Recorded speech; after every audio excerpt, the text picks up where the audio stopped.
Hey guys, Buckskin Dave here. Thanks for joining me today. This is a happy occasion. I got two of these babies. So I'm gonna hit no haste waste here. We're gonna get right to getting one of these threaded and on one of these actions. What we're gonna have to do first is we're gonna have to figure out some sizes. I'm gonna go ahead and face this off, and then we'll figure out a length. Probably a little bit of this round will stick out from the action, and we'll have to shorten this probably 1/4 of an inch, and we're going to have to reduce the diameter. It's like 201 it's 1 inch 230 thousandths across. So I think it's one. Here's the barrel that was in there. We got to bring her down to 1 inch.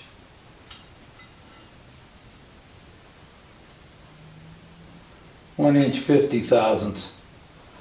So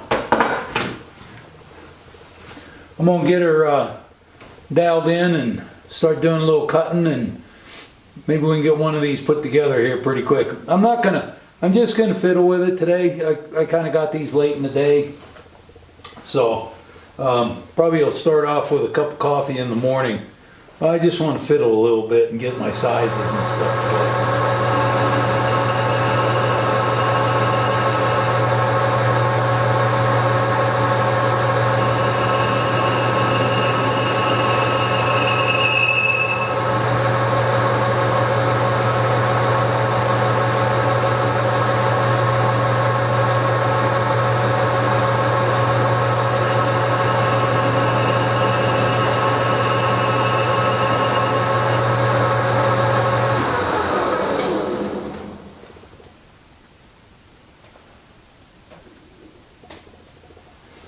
Okay, a little bit long, a little bit further.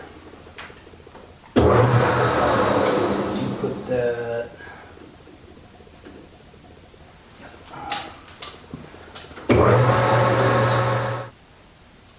12. So 12 is B6. 12. I just barely put a scratch in there. Yep, they're on 12. So let's cut them threads. Let's see. And actually I've got it.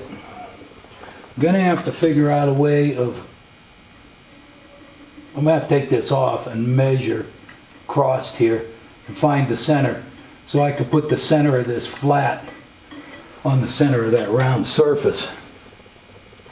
The only thing else I've got to do now, this thing head spaces off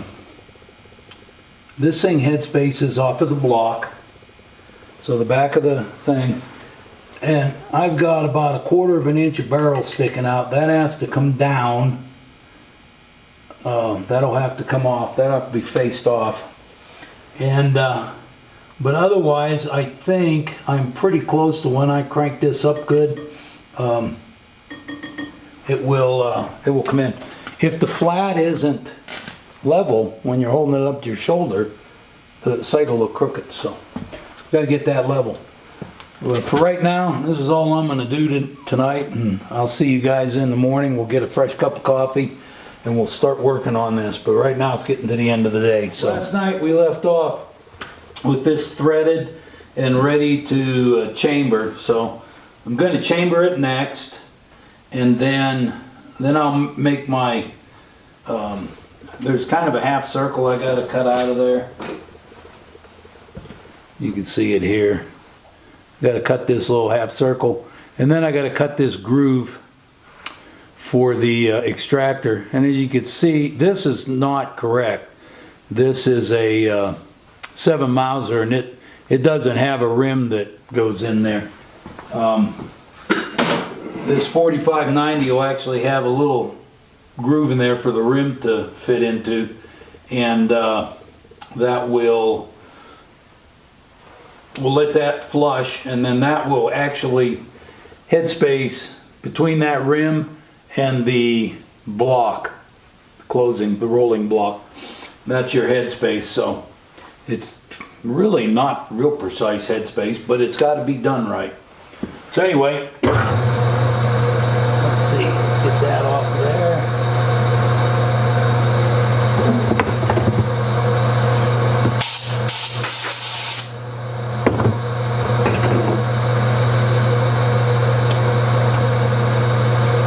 Anyway, it's all along okay.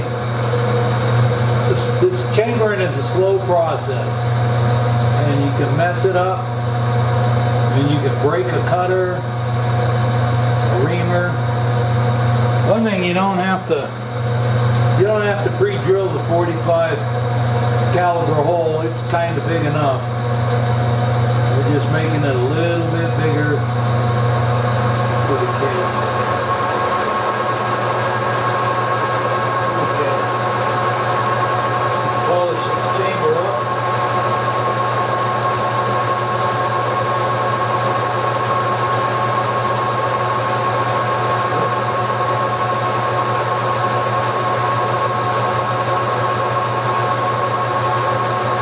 Start with 220 and then I'll work it down to, let's see, then I'll work it down to 400.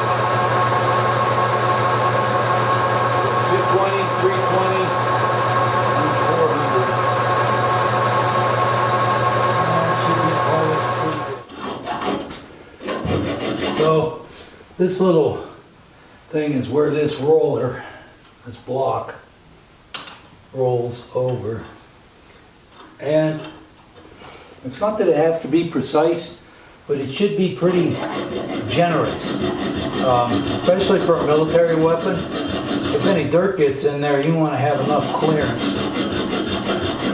And I'm cutting this one out by hand, and I don't know any other way. I guess put it on the mill and take it out.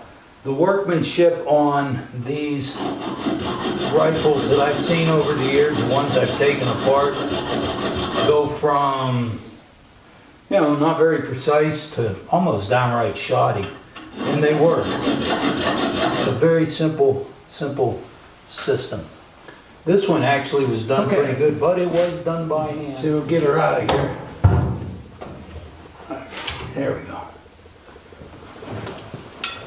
So I've got it. I don't have any springs in there.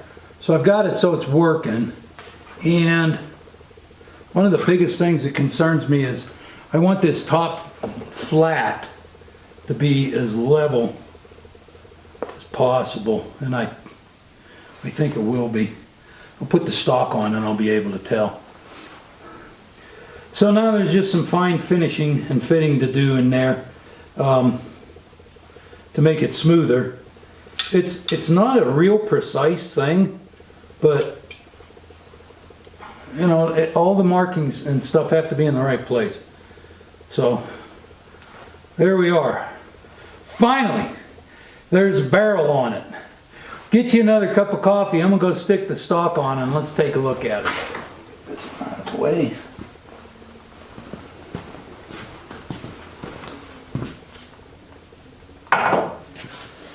All right. So here's what we're looking at now. So now this is really, really light because this one had a really light spring. Then it had a booster, and I had all them parts laying there. I wasn't sure, but that booster goes in there. So I ain't gonna put that in there till I take it apart again. So we gotta shorten this. It's way long, but this has got to be shortened. Oh shit, that much. Now I can kind of start working on the fore-end piece of wood, and there's still a lot of tuning and trimming to do there, but it's kind of getting there now. So I'm going to stick it right here for now. So I ordered It's going to have just a regular set of adjustable, about 1840 to 1860 adjustable Hawken sights on it, and just have the Hawken front bead. And then I'm going to put this on with keys. So I'm going to have to put some keys on, some underlings on the barrel, and then fit some keys through. So I don't know. Anyway, that's it for this episode. We got stuff now. As soon as I get them other parts, we're really getting a rock and roll on this thing. Be able to get one of these things shooting. So stick with me, stay on the channel. I'll see you next time. I'm Buckskin Dave. Have a great day. Thanks for dropping by. Bye-bye.